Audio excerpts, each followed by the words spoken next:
여자애는 얼굴이 반듯해야 대우를 받지. 얘는 눈도 작고 코도 납작하네. 자고로 여자는 아들을 낳아야지. 딸은 시집가면 남의 집 식구잖아. 딸아이 돌잔치에서 손인 형님에게 막말을 들었습니다. 그동안도 정신 나간 언행으로 수없이 제 속을 긁어왔던 형님이었죠. 그런데 제 아이 얼굴까지 헐뜯는 망언 앞에서 저는 결국 참아왔던 분노를 터뜨리고 말았습니다. 진짜 꼴사나워서 더는 못 참겠다. 제발 입 좀 닫아. 나이도 먹을 만큼 먹고 애도 있는 여편네가 애 보기 부끄럽지도 않냐? 순식간에 말싸움은 몸싸움으로 번졌고 잔칫집은 그대로 아수라장이 되었습니다. 이 가족에게 도대체 무슨 일이 있었던 걸까요? 사연 시작하기 전에 무료로 할 수 있는 구독과 좋아요 부탁드립니다. 그럼 사연 바로 시작하겠습니다. 안녕하세요. 30대 여성입니다. 제 남편은 집안의 둘째 아들입니다. 그래서 저희보다 먼저 결혼한 맏며느리인 손인 형님이 있죠. 결혼 시기는 많이 차이 났지만 형님과 저의 나이 차이는 2살밖에 나지 않았어요. 또래이다 보니 공감되는 부분도 많을 거라 생각했죠. 요즘은 예전처럼 동서지간이 자주 왕래하는 분위기도 아니고 각자 가족끼리 자기 살림 꾸려나가는 게 보통이잖아요. 그래서 처음에는 서로 선만 지키면 좋은 사이로 지낼 수 있겠다, 그렇게 기대했었습니다. 형님과는 결혼 후에 아주 가끔 카톡으로 안부나 주고받으며 그럭저럭 지내고 있었어요. 그런데 첫 명절날 시댁에서 껄끄러운 일이 생겼습니다. 침대가 하나뿐인데 어쩌지? 시어머니가 난처한 듯 말씀하셨어요. 시댁엔 손님 방은 다행히 2개였는데 방 하나에만 침대가 있는 거였어요. 저희는 둘째니까 당연히 양보를 했죠. 그러자 어머니께서 제 마음을 달래시려는 듯 이불을 건네주시며 말씀하셨어요. 그 대신 너희는 이 이불을 덮어라. 우리 집에서 가장 좋은 이불이야. 그런데 형님은 그마저도 마음에 들지 않는 눈치였습니다. 어머니, 저 예민해서 이 이불이 아니면 다른 건 불편하더라고요. 형님은 모르는 척 얘기를 했지만 제 이불을 가리켜 한 말이었어요. 시어머니의 난처한 기색을 보고 저는 얼른 손짓을 했습니다. 어머니, 그냥 형님 드리세요. 그리고 형님은 고맙다는 말도 없이 이불을 가져갔습니다. 예전부터 늘 그 이불을 썼다고 하니 이해 못할 일만은 아니었죠. 하지만 형님의 밉상짓은 거기서 끝나지 않았습니다. 저는 시댁에서 맞이하는 첫 명절이라 친정 엄마와 함께 발품 팔아가며 정성껏 한우 세트와 과일 세트를 준비해 갔습니다. 시어머니께서 선물을 받고는 준비하느라 고생했겠다. 사돈댁에도 감사 인사 꼭 전해주렴. 하시며 행복을 감추지 못하셨어요.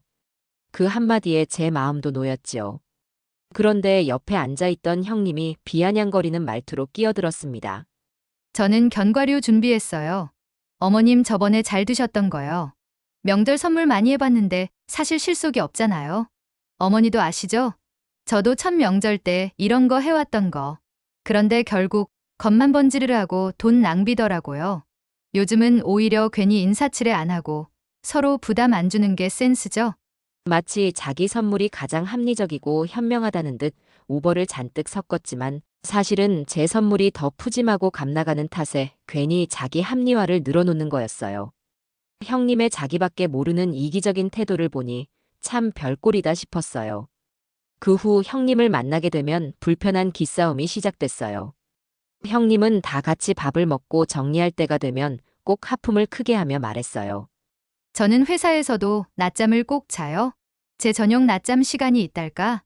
그 한마디를 남기고는 방으로 쏙 들어가 버리기 일쑤였죠. 아주버님은 옆에서 민망한 듯 웃으며 우리 와이프가 체력이 많이 약해요. 라며 거들 뿐이었습니다. 결국 남은 설거지와 뒷정리는 온전히 제 몫이 되고 말았습니다. 저는 얄미운 형님 생각에 화가 치밀어 남편에게 앞으로는 시댁에서 밥을 먹지 말고 차라리 나가서 사 먹자고 했지만 남편은 괜히 까탈 부리지 말고 상황에 맞춰 적당히 하라는 말뿐이었습니다. 1년에 몇 번 만나지도 않는데 굳이 분란을 만들지 말라는 뜻이었죠. 그 후 형님은 긴 기다림 끝에 아이를 가졌어요. 제 속을 긁는 꼴사나운 사람이긴 하지만 이런 경사가 있을 때 마음을 써주는 게 가족 간의 인지상정 아니겠어요? 그래서 형님이 아이를 낳았을 때 정성껏 아기 옷과 산모 선물 세트를 사서 직접 찾아갔습니다. 형님, 산후조리 힘드시죠? 아기랑 형님 건강 생각해서 준비했어요. 하지만 형님의 정신 나간 듯한 대답에 저는 순간 뒷목을 잡을 뻔했어요. 어머, 고맙긴 한데 이런 거 살 돈 있으면 차라리 현금으로 주지. 아기 키우려면 돈이 최고라니까. 이렇게 형님에게 마음을 쓰면 결국 돌아오는 건 후회뿐이었습니다. 상대도 내 마음 같겠지 괜히 착각했던 제가 한심했죠. 속으로는 제 스스로를 욕했습니다. 남편 잡을 거 없어.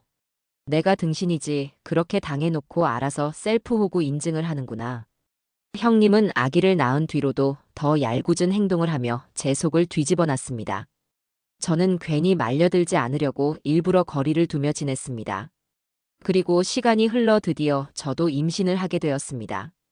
그런데 형님은 단 한 번도 직접 축하하지 않았습니다. 카톡으로 달랑 3만 원짜리 선물하기를, 그것도 저에게 직접 하지 않고 남편에게만 보냈을 뿐이었죠. 그런데 남편은 별 생각도 없이 형수님 감사합니다 하며 싱글벙글 웃고 있었습니다. 그 속 없는 태도에 제 속은 더 뒤집어졌습니다.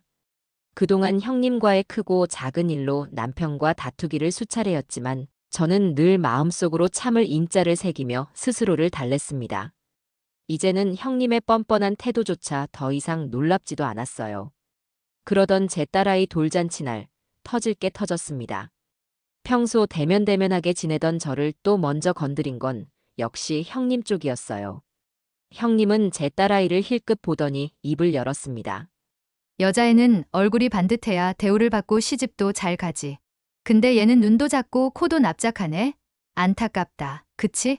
저는 순간 기가 막혀 남편을 쳐다보며 눈빛으로 한마디 해라 하고 사인을 보냈습니다.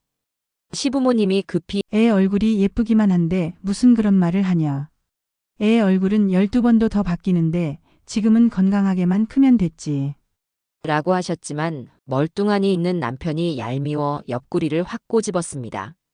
남편은 참으라는 표정을 지었지만 형님의 정신 나간 망언은 멈추질 않았어요. 자고로 여자는 아들을 낳아야지. 그래야 대접도 받고 집안이 든든한 거지. 요새 아무리 딸 선호한다고 해봤자 다 아들 못 낳은 사람들 핑계예요. 안 그래요, 어머님? 어머님도 아들 둘 있으셔서 아시잖아요. 딸은 커봤자 시집가면 남의 집 식구 아니에요? 저는 그 순간 더 이상 가만히 있어서는 안 되겠다고 생각했습니다. 친정엄마께 아이를 부탁드려 나가게 한 뒤 마침내 입을 열었습니다. 진짜 꼴사나워서 참아줄 수가 없네. 시조카 잔치집에 와서 못하는 말이 없냐? 제발 입 좀 닫아. 어머, 얘 말버릇 좀 봐. 아랫동서가 형님한테 반말이나 찍찍하고. 상종 못할 인간인 건 알았지만 말은 좀 가려서 해. 나이도 먹을 만큼 먹고 애도 있는 여편네가 애 보기 부끄럽지도 않냐? 애 얼굴이 어떻고 아들 딸 타령이나 하고 무슨 말을 하고 있는지 알고는 있는 거 맞지? 뭐라고? 너 지금 나한테 대드는 거야? 너 진짜 미쳤니? 응, 맞아. 오늘은 내가 미쳤다. 정신 나간 입을 막으려면 미쳐야겠다. 순간 형님이 먼저 제 어깨를 밀쳤고 저는 참다 못해 형님의 머리채를 온 힘을 다해 움켜잡았습니다. 머리채를 붙잡고 몸싸움을 벌이는 두 며느리에 잔칫집은 순식간에 아수라장이 되었습니다. 놀란 시부모님과 남편들이 달려들었고 그 자리에서 남편과 아주버님까지 엉겨붙으며 싸움은 더 커졌습니다. 결국 시댁 식구들이 모두 뒤엉켜 한바탕 뒤집어지는 난리가 벌어졌습니다. 그날 이후 저희 부부는 형님네와 아예 서로 얼굴도 보지 않고 지내고 있습니다. 처음엔 좋은 관계가 될 수도 있다고 생각했는데 이런 꼴 사나운 사람과는 연 끊는 게 유일한 해결책인 것 같아서요. 참지 않고 터뜨린 저 잘한 거겠죠?